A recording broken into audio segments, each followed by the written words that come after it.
Ayan, magandang umaga po sa inyo lahat mga kababayan. Nandito po pa rin po tayo sa Cebu and this is our second day ng relief operations ng Pugong Biyahero Team. Kaya naman samahan niyo po ulit kami ngayong araw. Ayan po, so nakahanda na po kami ulit ngayon. Paalis na rin po kami na while. And ayan, as you can see, nagpack na din po yan kahapon and ready na po kami. Meron din kaming mga baon na pagkain for lunch. And mga goods.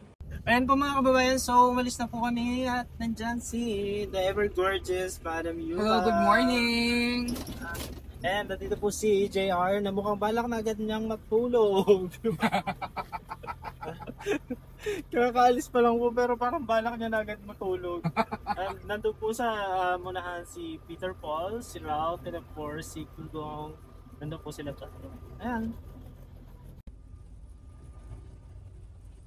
Actually, dito.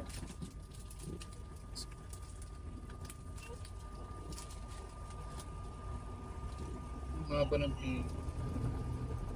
Grabe, sobrang dami pong ang haba ng pila sa iglesia. Tinga para sa mamamayan. Yung mga glass, ayan nabasag na, nasira. Ito po ay sa Bogo City. Talagang yun naman po ang makto. Kung nakita po natin sa mga video ito po yun. Bumuo talaga sa tingnan po natin mga video.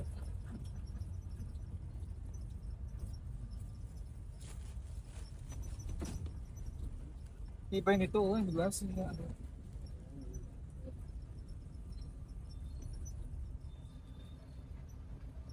Wasak.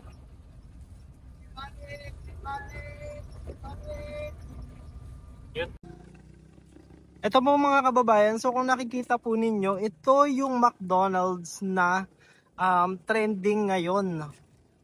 Sa kasalukuyan, nandito kami sa Bogo, Cebu. At ito yung McDonald's na pinapakita dun sa maraming mga pictures. Sinasabi nila na kay Vice ganda daw to, pero unconfirmed yon. Hindi ko po alam kung ano yung totoo, pero ito yung McDonald's na yon. So kung makikita po ninyo, sobrang sirang-sira talaga siya. Ayan. So hindi ko po alam kung kanino talaga to, pero parang nagtitrending siya kasi may sabi-sabi na yun nga kay Vice ganda daw ito. Hindi po natin alam yun kung totoo. So yan, ganyan po siya kasira yung McDonald's. Grabe, hindi na po makita yung ibaba kasi nilagyan na nila ng parang yung safety na harang dito sa ibaba. Kasi nga naman, baka mamaya gumuho pa, lalong mag-cause ng mas malaking damage. Ayan po ayan ang McDonald's ngayon.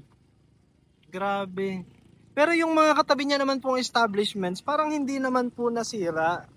Ito lang talagang McDonald's yung malala, yung pagkasira niya Grabe, if we can zoom in, ayan, kitang-kita nyo po yan. Parang puputi yung mga bakal na lumalabas Ayan Siguro makaka-comment dyan yung mga natin, yung mga engineers na viewers. Base sa nakikita ninyo kung ano ba, okay ba talaga or ano yung naging diferensya nito. So yan. Ayan po. Pero yung mga katabing buildings, okay naman po. Wala naman pong mga masyadong sira. Ayan. Sa kasalukuyan po kasi nag-stop kami for a while dito sa BDO. Ayan, dahil kailangan mag-withdraw ni Pugong Biyahero.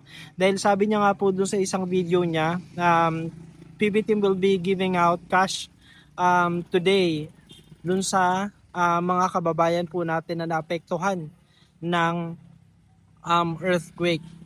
So yan po. Sige na yung Oh my God. sasakyan talagang Naku,